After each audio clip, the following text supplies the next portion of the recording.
If you're tired of the standard business and marketing fundamentals, frameworks, and funnels, you need a little mischief.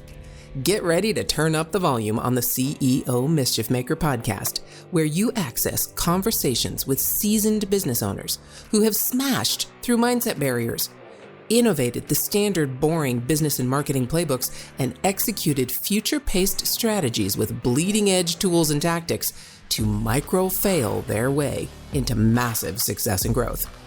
We are Mindset Impact Strategic Catalysts helping innovative entrepreneurs focus. We are CEO Mischief Makers. Ready to make a little mischief?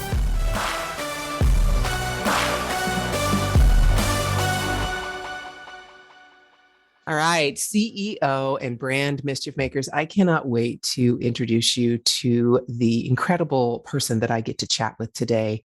I'm so privileged to be able to meet such incredible people doing such incredible things. And Becky Zingale is one of them. Becky, welcome to the conversation. Thank you for joining me today. Thank you. Thanks for having me. Yeah. So we met not too long ago, probably just a couple of months ago. I've kind of been in your husband's world here and there. And if you guys listening recognize that name, you can go listen to another podcast that I had with Dwayne. But we get to chat with Becky today because this is a completely different perspective on business, and not just business, but really the impact we can make in the world. So Becky, just in case people don't know who you are and what you do, can you just kind of tell us who you are and what you do? Yeah, my name is Becky. I'm married to Dwayne, who does lots of podcast interviews. We have two daughters, Chloe and Ariasha. And my husband and our younger daughter have a facial genetic condition that affected the development of facial bones. And they both wear hearing aids, which led to starting a business making headbands and writing a book. Wow, that's a very concise way of putting it, but there's a lot of story that goes back behind that. So one of the things that you talked about recently is why you were even thinking of marrying Dwayne with the difficulties he had and the world he was building and being out in the spotlight. But it really even goes before that. So can you talk a little bit about growing up with siblings or growing up with a sibling who was in a wheelchair and how that affected your mindset about the world and what is possible? Yeah, so I am the middle of three girls. And my older sister was in a wheelchair. But when she was 16 years old, she actually got up out of her wheelchair and walked, which is crazy and really exciting. And even though her illness was a defining part of our childhood, it didn't define who she was. And I never thought of her as disabled or special needs. She was just a normal kid who happened to use a wheelchair until that one day that we prayed for a youth group and she got up and walked. Yeah. It's crazy. Yeah. I mean, most of us, like you said, you prayed in your youth group and she got up and walked. So people who don't belong to that philosophy and have not experienced those things would look at that and think it's crazy. But when that happened, she was 16. So you were how old? 14 or 15. Mm-hmm. So then from there on, was she no longer disabled or did she have a different disability? It's probably different. At that point, she could walk, but she had arthritis in her hips. She still has some challenges right now. She has a service dog that's supposed to help her so she doesn't fall down. The dog is there to grab onto and stuff. And the dog helps her, pulls her socks off and stuff for her because she can't reach her feet. Yeah. Or picks up stuff that she dropped. So she's in the book with her service dog in the book that I wrote. Yeah. Yeah. And so thinking of you as the middle child, which we could go into the whole thing about middle children, right? Yes. I get it. I'm actually the oldest of three girls. So I think I understand a little bit, none of the disabilities, but the three girls aspect is an interesting one. We have two girls, 2 or 4. Can't have 3. I thought you said you were in the middle of 3. Oh, yeah. Well, so you have 2. As a mom, we have 2 girls. And then, yes. 4 is a lot. Yes. So I came from a family. I'm the oldest of 3 girls. So I get it. So when she was going through that and being disabled, tell me about your mindset in this whole thing, your part, how you saw that, how you see the world because of that experience. So at that point, that was before Facebook and the internet and all those things. So in our local community, it was she was the only person anyone knew who was different. Kind of she was a celebrity because we lived in a Bible college campus and went to church. So it was everyone was praying for her. And then I was, of course, the neglected middle sibling. And then she's getting even extra attention. So then even more so, like I was very much in the shadows and like, don't rock the boat. My parents are busy with my older sister, and my little sister was a baby. Not forever. Obviously, at some point she was not a baby, but it felt like, they both had a lot of needs. I need to be strong and independent and capable and take care of myself and things like that. Wow. And then it doesn't mean that that's what you would have to do, because some people would be faced with that situation and react quite differently. Instead of, I need to be strong, capable, take care of myself, they might know, I want to do things to get attention, right? There's something about you and the way you look at the world that made you take that take where it's, well, no, I have to take care of myself because these other people have needs that I don't, and I can do this. What was that? Was it that, or was it something else? I don't know really how to answer that, but I know as far as getting attention, like I learned that if I wanted to get time with people, I needed to join them in what they were doing, which meant if my mom was making dinner, go offer to help my mom so I could get quality time with people by giving acts of service. If you want to go into love languages.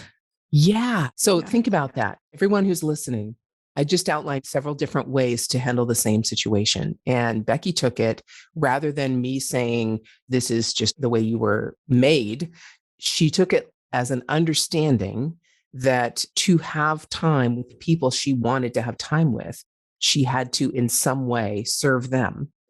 And they gave her time. I mean, right now I'm actually in this learning process of realizing that I can like have friends and relationships and I don't have to be giving. I don't have to earn time with them. Like we can just be friends and they actually just want to spend time with me because they like me without me giving. So it's a very strange process I'm in right now of mindset change. So take me through that. Then for you specifically, because this is about you, and I know that's probably a little uncomfortable. So how are you having to change, again, your mindset and the way you look at relationships to allow for friends to give to you without expectation of something in return? I think I just now like realized that I'm subconsciously measuring, like, have I given them enough or do I owe them? And I don't generally feel like anyone owes me. It's just if they've given me too much, I'm like, oh no, they felt like they owe me. And I didn't mean to make them feel like they owe me. I was just helping because I want to spend time with them. Like I helped you in exchange for time. Like we're even, you don't need to give me anything. Yeah. I think you said it right there. We're even. There is no requirement to be even in life. Right? Yeah. Well, especially as a parent, like my kids don't owe me. Right. I take care of my kids. They seem to think that I owe them like snacks every 5 minutes.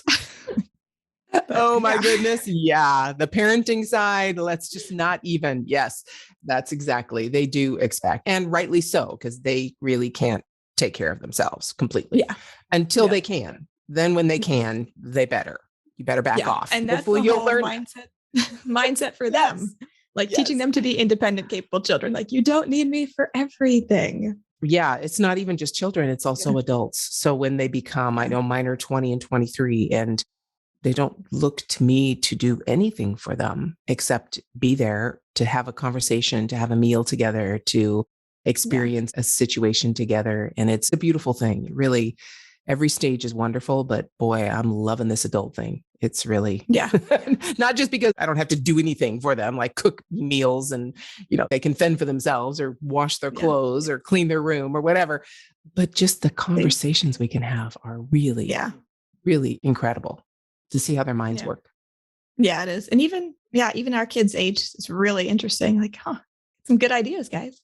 Yeah. And there is actually some mindset in that with having a child who has special needs because she's the younger one. As soon as she was born, the older one has always been independent and like wild. We go to a bounce house place and she finds the bounce house with like the most big kids and was like, I want in that one. Like, I hope you live. Whereas I'm much more protective of the younger one because she's smaller and has special needs. And it's like, oh, there's I guess, empowering my older child to be capable and taking care of herself while at the same time helicoptering and over protecting the younger one. Like, oh, this could cause a problem. Like she needs to also, have the freedom to make choices and things like that within safe boundaries. And sometimes she tries to keep it with her big sister. I'm like, please don't pick a fight with her. Like, don't tackle your sister. Like, you're not going to win. She's much bigger than you. She's got to figure that one out too, though, right? I mean, You Yeah. know, it's better to practice it on the sister rather than Yep. some, stranger at school, right? Or in Yep. the street. Yeah. They need safe places to make mistakes and get like a little bit hurt so they don't do really big, dumb things that get big hurt. Yeah. Absolutely. I mean, if you just take that statement right there, and that's what becoming an adult is all about. Yeah. It really is. To really be in a safe space to make those mistakes so that when you become an adult and the mistakes really have huge consequences, you understand your boundaries, your limitations, and you know what you can experiment with. You know what you can go beyond those with that is not going to hopefully kill you or anyone else. Yeah. That's really ultimately what we're talking about, right? Yeah. Oh my gosh. I don't even want to think about it. 20 and 23. My goodness, we're talking another 60 years till they're 80. They've got 60 years to make all kinds of fun mistakes and have an incredible life. I'm telling you, it's such an amazing thing that we get to go through. But yeah, so taking that in from your sister, we've kind of skipped over to your youngest, and we've skipped over this person in the middle that you actually decided, okay, am I going to marry this guy? Talk a little bit about that. Talk a little bit about your process. First off, obviously, because he's got a big personality, this guy, right? And he's Yeah. got an incredible way he looks at the world. So talk about what you had to go through to make the decision that, yes, you wanted to make a life with this person. Yeah. So I was probably incredibly insecure and definitely much more comfortable in the shadows. My sister was in the spotlight. And I met Dwayne, and he really loves to be the center of attention, and he's loud and outgoing. Before I even met him, we were at a conference, and I knew who he was because across the cafeteria, he was the loud guy who seemed like he was having a lot of fun, but I had zero interest in meeting him because he kind of looked different. And I'm like, I don't know, he's wild and crazy. But I ended up actually meeting him, and we were working together, had to spend time with him and got to know him and really admired like his confidence and his courage and how he doesn't mind being the center of attention, even though like he doesn't have cheekbones. And like if he puts a kid on his shoulders, his prosthetic ear falls off and he's like, oh no, my ear, like, and he just laughs and makes jokes about it. And it's just like super confident in who he is. And I was so insecure, so we're falling in love and that was probably the one thing, like, do I want to marry someone who looks different, draws attention to himself? People stare at him because he looks different and he likes it. And I'm like, I don't want them staring at me. So I guess it could work if it's like, look at him. That's probably actually what we've been doing. You be on the podcast. You be out there on the stage. I will just be back here and write the book. And then because I wrote the book, now people want me on the podcast. And now I'm out here. But yeah, I really had to grow in confidence and realize like he had every reason to be insecure and maybe not want people to stare at him. And I really didn't have an excuse. Wow. Yeah. Unpack that a little bit more for me, if you will. No, that's really important because a very small percentage of the population of the world has what you just said, right? Very, very, very few people have that reason to not want to be in the spotlight and be with someone with that reason so that they really don't have a reason, but they want to be behind the shadows. And how did you get through that mindset? So, I mean, I'm talking from your sister. Now you're attracted to this man and he's in the spotlight and you're like, oh, I don't want to be, but I'm in love with him anyway. So let's just make it work. And now you wrote a book. So you're it's almost like you're putting yourself, but you're putting yourself in those places to make you grow. Yeah. And he's really been challenging and encouraging me and pushing me out there. And you can do this and, be a thought leader, be an influencer, all those things. I'm like, okay. I don't feel like I know that much. And he's like, you just have to be like one step ahead of other people to help them get to where you are. It's like, okay.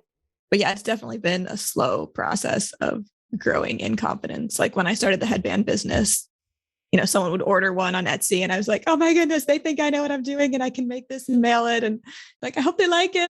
Yeah. And now I make several headbands every day, got lots of orders and like, I know what I'm doing. But part of it is I've done it so many times. So I guess there's probably a measure of growing in confidence in routine and familiarity and all those things that we were just talking about when my husband and I took the kids out for ice cream. And we're like, I love that our kids just march right up there and order ice cream, but we go to the same ice cream shop like every weekend. It's routine. It feels safe. They know how it works. But I don't think I ever ordered ice cream till I was an adult.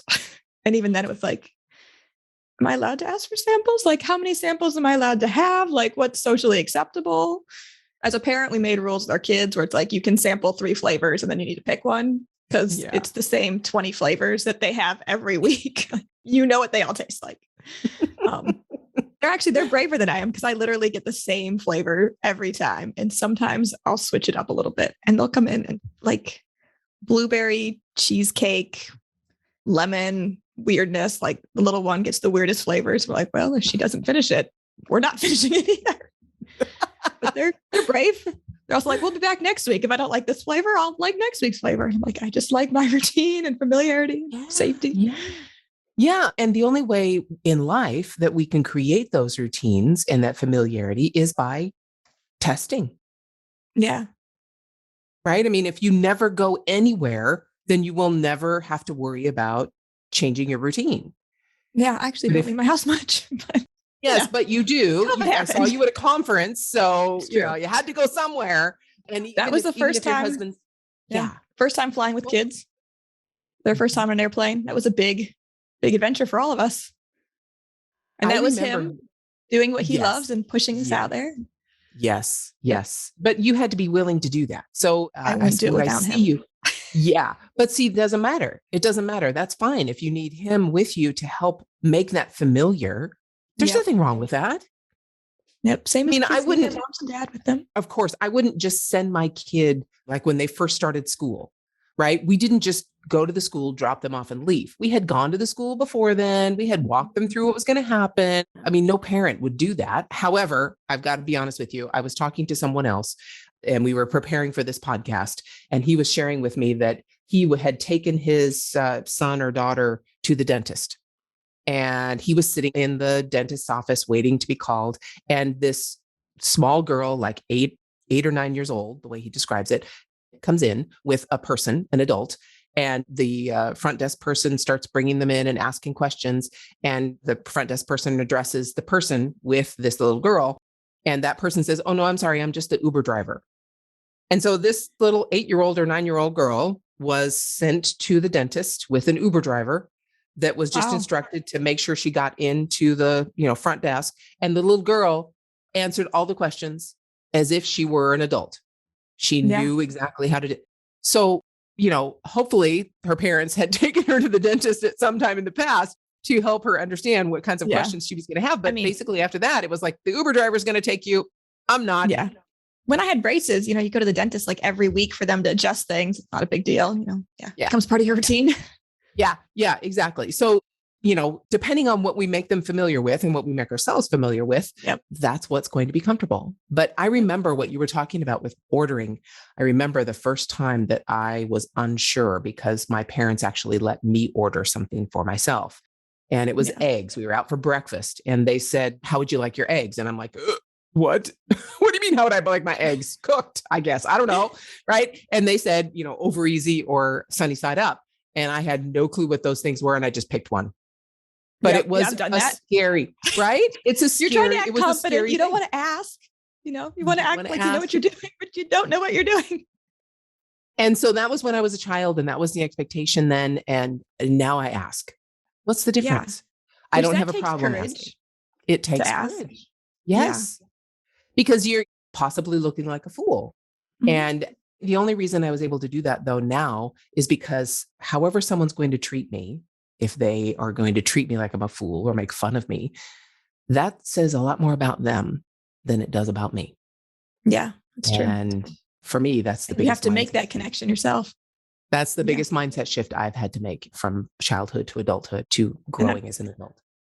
I've seen that in the special needs world too, where it's like the waitress is really rude. I think it's because our kid has disabilities. And it's like, no. Like, do not put that blame on your child. Like, they're going to grow up so insecure if they think everything everyone does is because of them. Like, it's because the waitress is rude. Like, just leave it at that. That's it.